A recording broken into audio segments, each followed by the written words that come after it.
माननीय सांसद महोदय से मिले, जिसमें 8 लोग प्रतिनिधिमंडल में हमारे साथ थे, जिसमें हमारे अध्यक्ष सुभाष जी, एडीजीसी हेमेंद्र बाबू, श्रीपाल जी, पूर्व अध्यक्ष राजेश पाल जी, निजाम हैदर, और इस तरह से हम 8 लोग उनके साथ थे। हमारी बात माननीय सांसद जी के पास पहले से पहुंच चुकी थी। सांसद जी ने बहुत ही प्यार से हमारे बताए बगैर हमारी बात को सुना, और सुनने के बाद एसडीएम से बात की कि आप वहाँ पर स्थानीय तहसील स्तर पर सबसे बड़े अधिकारी हैं, आपने शासन को क्या रिपोर्ट भेजी, आखिर अस्पताल 6 दिन से क्यों परेशान है, उन्होंने क्या जवाब दिया, इसके बारे में हमें जानकारी नहीं। उसके बाद माननीय सांसद महोदय ने एडीएम एफआर को बहुत सख्त लहजे में हमारे सामने टाइप किया।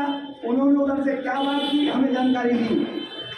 उसके बाद फिर उन्होंने पूछा कि आपने इस बात को हमारे विधायक जी से कहा, तो हम लोगों ने बताया कि हाँ, विधायक जी से हमने कहा।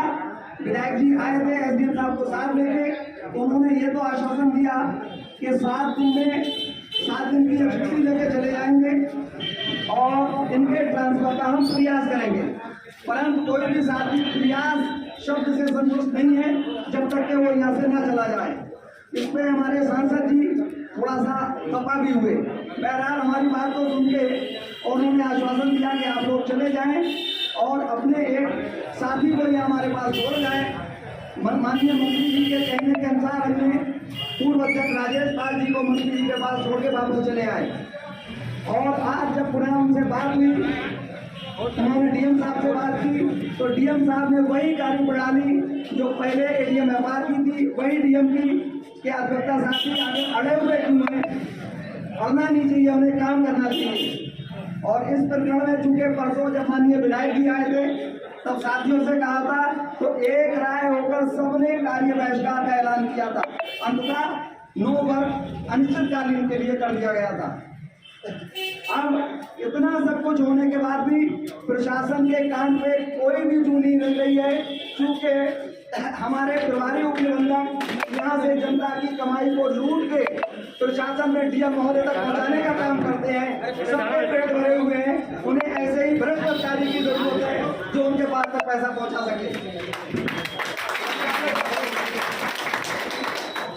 और आज इस स्थिति में जहाँ 7 दिन में तहसील का पूरा काम ठप पड़ा हुआ है, एसपी ऑफिस में काम ठप पड़ा हुआ है, राजस्व बंद है, हमारी बात के समर्थन में बहेड़ी बार एसोसिएशन ने पूर्णतया कल कार्य से विरत रहे, फरीदपुर बार एसोसिएशन पूर्णतया कार्य से विरत रहे, हमारा सहयोग किया और उन्होंने फोन किया कि यदि आवश्यकता पड़े तब तक हम आपके साथ हैं, आप हमें फोन कीजिए, हम यहाँ पर कार्य बहिष्कार करेंगे।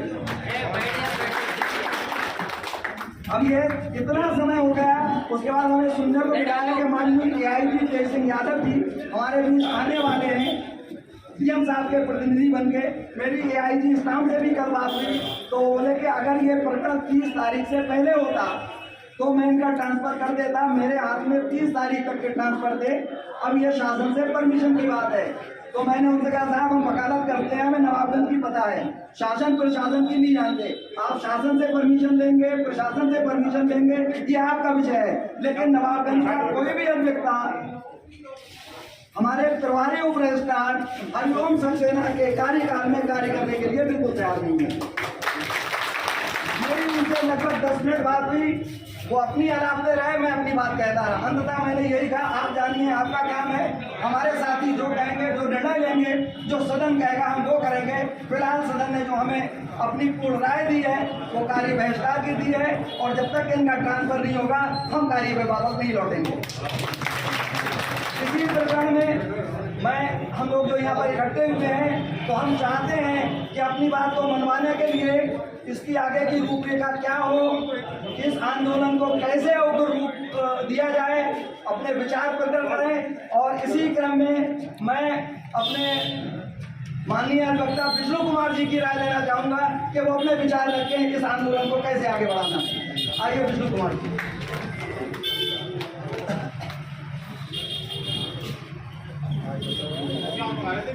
धन्यवाद।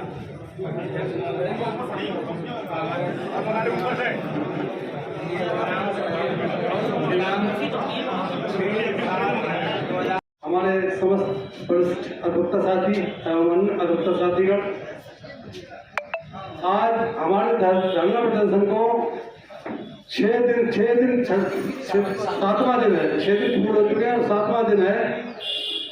इस बीच में परसों वाले दिन डॉक्टर MP आर्य जी आए थे, AGM साहब आए थे, लेकिन उस दिन भी वही बात थी कि जांच कराई जाएगी, उसके बाद कोई आश्वासन या कोई बात की जाएगी। जिसके बाद हमारा धरना प्रदर्शन जारी रहा, क्योंकि हमें कोई इस तरीके का आश्वासन नहीं मिला। उसके बाद ये तय किया गया कि इसके संबंध में माननीय सांसद संतोष गंगवार जी से भी मिला जाए और उनसे भी वार्ता की जाए, उन्हें भी अपनी परेशानी से अवगत कराया जाए। इसी सिलसिले में कल हम 6-7 लोग अधिवक्ता साथी उनसे मिलने गए, तो उन्होंने ADM फाइनेंस से बात की और AGM से बात की। ADM फाइनेंस से तो उन्होंने कहा था कि ये 1-2 दिन में ये धरना खत्म कराइए और समस्या का समाधान कीजिए। उसके बाद डॉक्टर साहब से भी बात की थी, तो पता लगा कि DM साहब से बात करने से ही समाधान तो निकल सकता है। DM साहब का 6 बजे मिलना तय हुआ था कि DM साहब 6 बजे बात वार्ता हो सकेगी, पर 6 बजे के बाद पंकज सिंह जी आ गए थे। उसके बाद वो डॉक्टर अरुण जी के यहाँ मीटिंग में व्यस्त हो गए और हम तो 1 घंटे बैठे रहे, इंतजार करते रहे, लेकिन वो नहीं आ सके। फिर उसके बाद मैं घर चला गया, लेकिन सुबह में फिर मुलाकात करने पहुंचा। तो सुबह मुलाकात के बाद फिर उन्होंने मुझसे यही कहा कि DM जमानी बात हुई, DM अधिवक्ता लोगों के फेवर में नहीं है।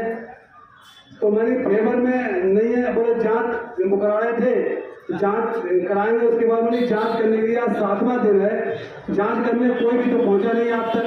तो क्या जांच कराई जाएगी और कैसे जांच कराई जाएगी? इस पर उन्होंने यही आश्वासन दिया कि अभी देखते हैं, बात करते हैं। इसके अलावा उन्होंने और कोई आश्वासन नहीं दिया। और बाकी उन्होंने यही कहा कि धरना समाप्त करवाने की कोशिश करो। तो मैंने धरना को मेरे हाथ थोड़ी समाप्त करवाया, तो अधिवक्ता साथियों का मामला है और अधिवक्ता साथियों की मांग नहीं मानी जाएगी, धरना कहाँ समाप्त हो जाएगा।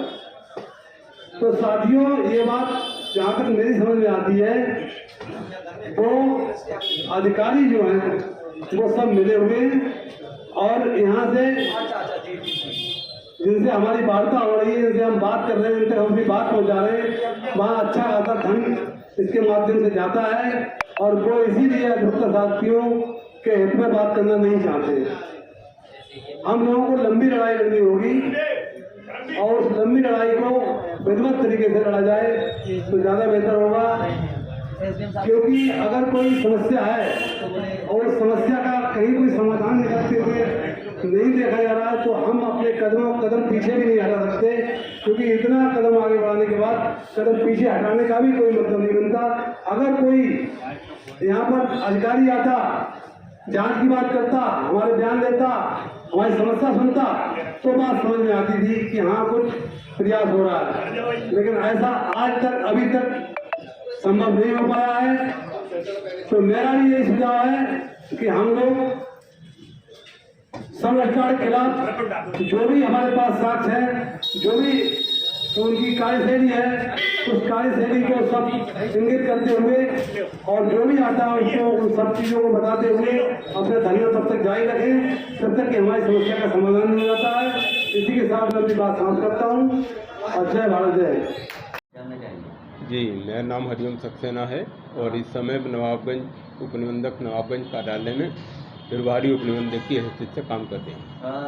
सर, क्या मामला है ये जो वकील लोग आप पर आरोप लगा रहे हैं कि जब से ये आए हैं और भ्रष्टाचारी बढ़ रही है जी, रिश्वत लेते हैं इस तरीके की? अच्छा, ऐसा है कि यहाँ पे पिछले 5 साल में जो इन वकीलों ने उल्टे सीधे काम कराए हैं, वही काम कराने की मुझसे अपेक्षा की जा रही है,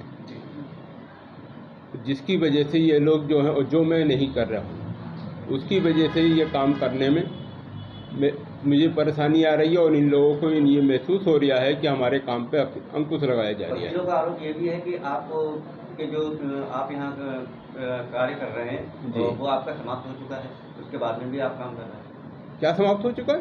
कार्यकाल नहीं, मुझे तो अभी 8 महीने हुए हैं आए हुए हैं। और रही बात कार्यकाल समाप्त होने की, ये मेरे उच्च अधिकारी देखेंगे। मैं अपनी मर्जी से या अपने आप थोड़ी बैठा हूँ। जो आदेश है मेरे पास प्रभारी उपनिबंधक का, उसी हैसियत से मैं काम कर दिया हूँ। कुछ आरोप लगाया था वकीलों ने कि जो भी हम बैनामा कराते हैं उसमें कमीशन ज़्यादा से ज़्यादा मांगी जाती है, हम मना करते हैं तो हमारे कागजों में कुछ ना कुछ कमी बड़ी निकाल देते हैं, ऐसा कुछ है क्या? दफ्तर में सिर्फ 1% रसीद का लिया जाता है, जिसकी पक्षकार को रसीद दी जाती है। इसके अलावा ये लोग पक्षकारों से कार्यालय के नाम से पैसा लेते हैं और कार्यालय को बदनाम करते हैं। उस दिन जो विवाद हुआ था तो आपसे कह रहे थे कि आप बाहर आइए कि आपसे बात करते हैं, ये क्या मामला था? ये किसने कहा था? वकीलों ने कहा था आपसे कि हाँ, ये वकीलों ने ये कहा था कि आप एक बेनामा देवेश कुमार गंगवार एडवोकेट बेनामा लेके आए थे, जिसमें रकबा कम था। रकबा कम वाले में क्रेता के लिए ये होता है कि क्रेता जो है उस खाते में से खातेदार होना चाहिए, जो वो नहीं था।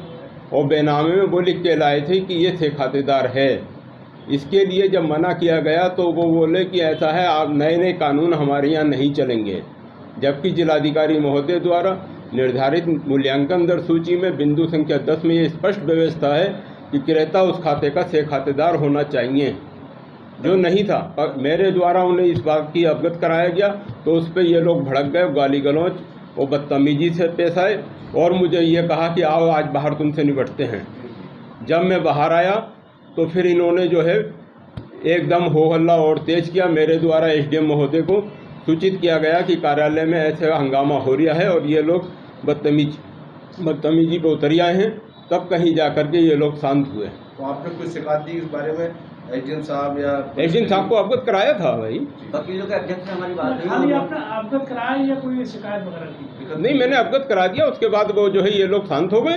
वकीलों के अध्यक्ष हैं तो उनसे हमारी बात हुई थी, उन्होंने ये कहा कि हमने एसडीएम साहब को अवगत कराया है और आपके खिलाफ सख्त से सख्त कानूनी कार्रवाई की जाएगी। ये अध्यक्ष को मालूम होगा कि अवगत कराया है या नहीं कराया है, इससे मेरा क्या मतलब। तो एक बार ये जानने को मिले कि वकील क्या सच बोल रहे हैं या झूठ बोल रहे हैं, ऐसा बताएंगे आप? इस बारे में देखिए, जहाँ ये सच बोल रहे हैं, ये सिर्फ इन लोगों का, वकीलों का ये मकसद होता है कि हम जो उल्टा सीधा काम लिख लाए हैं उसको बस कर दिया जाए आंखें बंद करके, जो मेरे द्वारा नहीं किया जा रहा है। किस तरीके का उल्टा सीधा काम कराते हैं ये किस तरीके का? ये कि ये दूसरे का जैसे कम रकबा है उस पर पाबंदी है कि 300 मीटर तक का काम जो है वो 0.0300 हेक्टेयर तक का रकबा जो है वो खेती में नहीं होगा। इनके द्वारा ये उस पर दबाव बनाया जाता है कि इसको भी कर दिया जाए। जो नगर पालिका क्षेत्र में है उस पर 2% नगर पालिका का स्टाम्प ना लिया जाए। मेरे द्वारा राजस्व हित में याकूबपुर और बहुर नगला का जीओ मंगा करके उसे लागू किया गया, जिसका इन लोगों ने बहुत विरोध किया, जबकि शासनादेश इस चीज का पहले से ही आ चुका था। एक दो शिकायतें और भी मिली हैं, जो जीवित होते हैं उनको मृत्यु घोषित करके कोई दूसरी जमीन अपने नाम में करा लेता है, ऐसा भी होता है क्या यहाँ? ये मेरे संज्ञान में नहीं है। कुछ मामले ऐसे आए हैं? ये हमारे संज्ञान में नहीं है। और हमारे पास जो बेनामा लेके आते हैं पक्षकार या वकील के माध्यम से, हम उसके खतौनी में नाम है, इस चीज़ को देख करके बेनामा पंजीकृत कर दिया जाता है। तो आपका नियम है कि आप सच्चाई करके देख के ही मतलब बैनामा करें? बिल्कुल, इसमें इसी बात का ही विरोध है। मेरा तो ये कहना है कि अगर इन लोगों को अपना सही काम कराना है, अगर सरकार को ये देखना है तो इनके द्वारा पिछले 5 साल में किए गए कार्य को, जो कराए गए हैं बेनामा पंजीकरण, उनका जो है जांच कर ली जाए। आपकी बातों में लगता है ये वकील लोग आपको दबाने की कोशिश करते हैं, गलत काम कराने की कोशिश करते हैं? बिल्कुल। Thank you.